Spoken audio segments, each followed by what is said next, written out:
언론 바로 보입니다. 그 모든 신문이 이제 김남국 의원이죠. 김남국 의원에 대해서 쭉 비판적으로 썼습니다. 대부분 비판합니다. 심지어 경향신문 한겨레도 비판을 하죠. 보시면 경향신문 보도입니다. 코인 김남국도 탈당, 또 꼬리 자른 민주당. 그러면서 이제 그 인용을 해요. 당내에선 쇄신 위촉이 열리기 전부터 김 의원 탈당과 지도부 대처에 대한 성토가 쏟아졌다. 어김없이 등장하는 인물 이현욱 의원. 국민에 대한 책임은 피해가는 꼼수 탈당이라고 썼다. 박용진 의원도 어김없이 나왔죠. 당은 선제적이 아닌 선별적 대응, 득장 대응으로 더 큰 국민 분노를 사고 있다. 그리고 박지원 전 비상대책위원장. 민주당은 김 의원의 코인 논란에 대해 서둘러 진상을 밝힌 후 합당한 징계를 내려야 한다고 밝혔다. 한겨레도 이렇게 비판적으로 보도합니다. 그림판. 출근하면 국회 출근하면 코인 보고 있다. 퇴근하면 사랑하는 민주당을 탈당한다. 김남국 의원에 대해서 이렇게 비판한 거죠. 근데 이걸 보면 저는 어떤 느낌이었냐. 수박들이 김남국 의원의 가상자산 투자에 대해서 비난을 했습니다. 근데 여기에 덩달아서 보수 언론뿐만 아니라 한겨레나 경향도 마녀사냥에 동참한 거 아니냐. 밝혀진 사실이 없고요. 정확하게. 의혹을 제기할 수 있습니다만 완전히 사람을 마녀사냥하고 있는 거죠. 그러면서 이제 이런 생각이 드는 거죠. 적어도 족보 언론과 달리 개혁 언론들에서는 다른 목소리가 나와야 하지 않는가.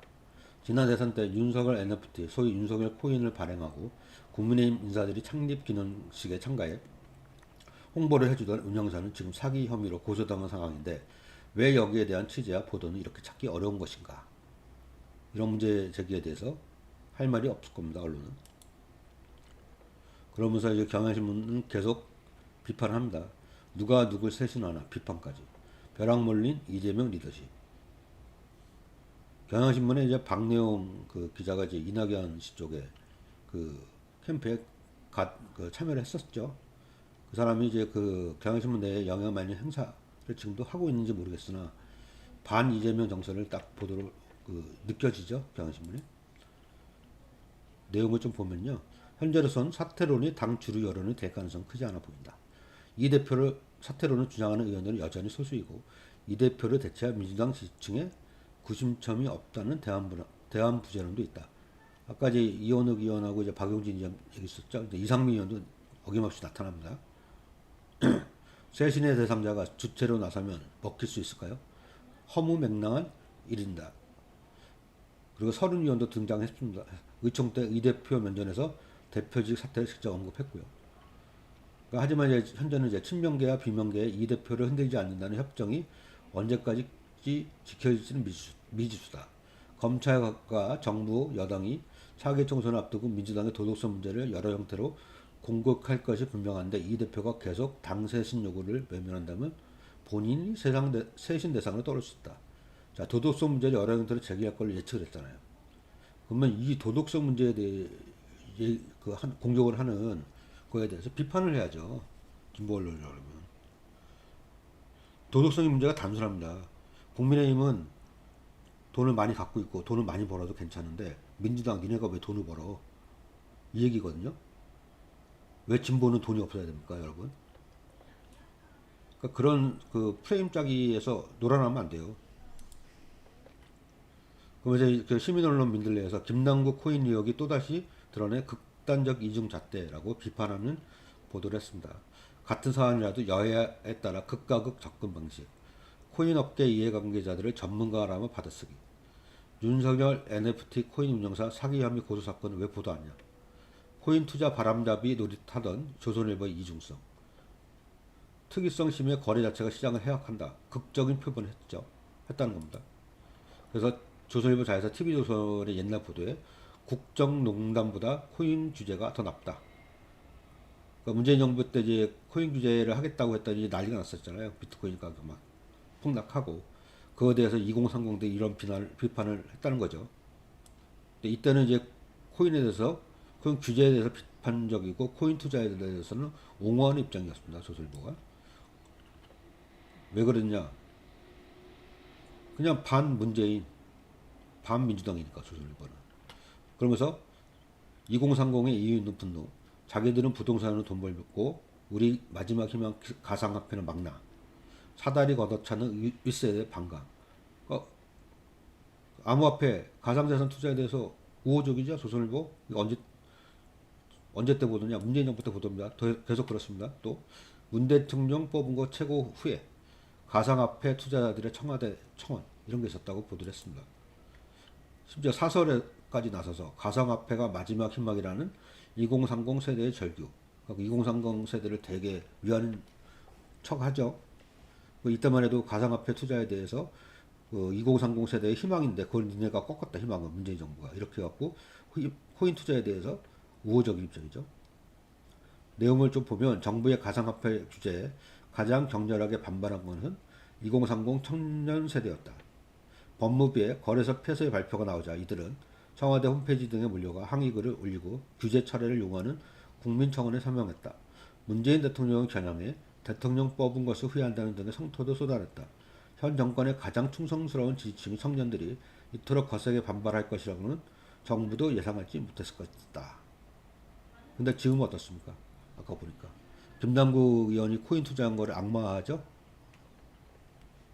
매일경제로 보는 경제신문의 시각입니다. 전세 이어 증권 사기 피눈물 퍼진다. 전세 사기하고 증권 사기는 여러분 다릅니다. 증권 사기는 뭡니까? 돈 벌려고 투자한 거고 전세는 뭡니까? 거기에서 거주하려고 하는 거죠. 돈 벌려고 전세 살지 않잖아요, 여러분. 결국 그래서 전세 사기하고 증권 사기는 분명히 다른데 이걸 하나 묶으면 안 된다. 이 차이는 뭐냐? 전세는 살기 위해서 전세를 살다가 사기당한 거고 증권 사기는 돈을 벌려고 하다가 사기당한 거예요. 그럼 뭘 보호를 해야 됩니까? 먼저. 생존권과 관련된 거 보호를 먼저 해야죠, 당연히.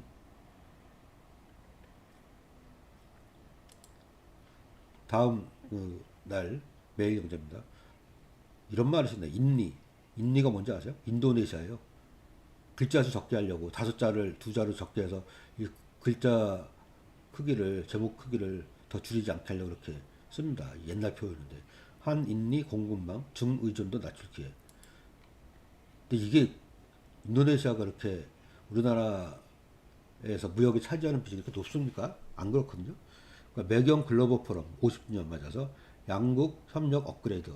그러니까 장래 행사를 이렇게 가장 주요한 기사를 보도를 하는 거예요. 이런 보도를 하면 안 됩니다. 언론이. 이게 뭘 중요합니까? 장래 행사. 돈 벌려고 하는 행사인데. 그래갖고 이제 김어준의 뉴스 공장에 이런 얘기가 나왔어요. 60세 이상 중심 일자리와 청년층 일자리 참사. 보면 2022년 4월에 60세 이상 비중이 취업자 증가분 60세 이상 비중이 몇 퍼센트? 49%. 그리고 청년층 취업자 증가분이 19만 명이었어요. 문재인 정부 때. 근데 이제 같은 그 달인 4월달 2023년 4월 윤석열 정부 들어서 취업자 증가분 중 60세 이상 비중이 몇 퍼센트? 125%. 청년 취업자 증가분은 오히려 증가하지 않고 마이너스 13명, 그러니까 13만 명 감소했다는 거죠. 그러니까 이거에 대해서 뭐에 대해서 비판을 할 수 있습니까? 이거?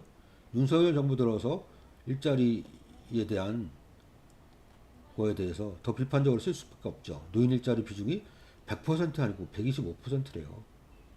청년층이 줄어든 만큼 노인은 더 늘어서 125%가 됐다는 거예요. 그러니까 1년 전에 인구가 더 많이 감소했음에도 취업자 증가. 아까 이제 인구가 줄어서 청년층 인구가 줄어서 취업자가 줄 수밖에 없다라고 했는데 과연 그런지 보시죠. 문재인 정부 때 2022년 4월입니다. 이때 청년층 인구가 20만 명이 줄었어요. 그런데 일자리는 어떻게 청년 취업자는 18만 명이 늘었습니다. 청년층 고용률은 46.6%로 3.1%포인트가 늘었습니다.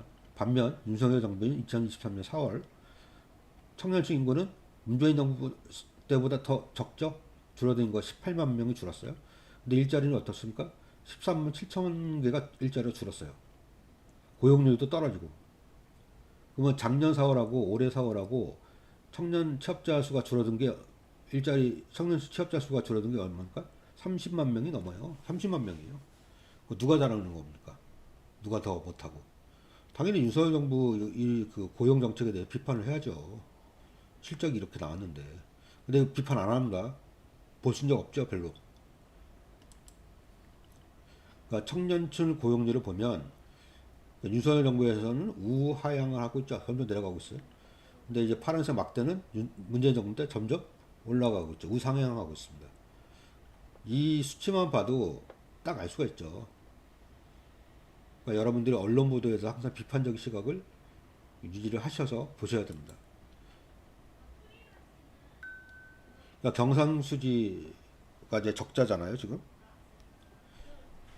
그 재정 적자, 재정도 적자고, 그러니까 쌍둥이 적자입니다, 지금. 두 개가 적자는 좀 심각한 거거든요. 근데 이제 2018년 1분기, 2019년 1분기, 2020년 1분기, 2021년 1분기, 2022년 1분기.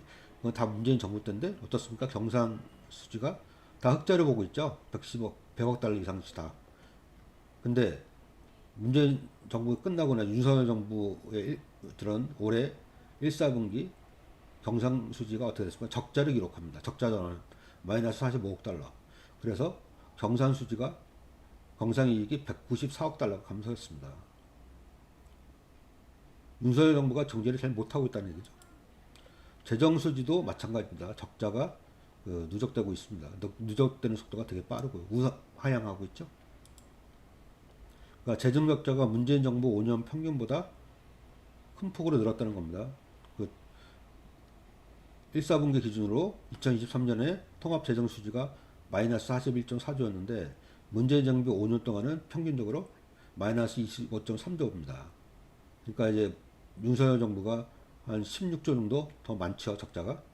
관리재정 수지도 마찬가지로 그 윤석열 정부 1, 4분기 마이너스 54조, 문재인 정부 1, 4분기 평균은 연 평균은 마이너스 37.8조.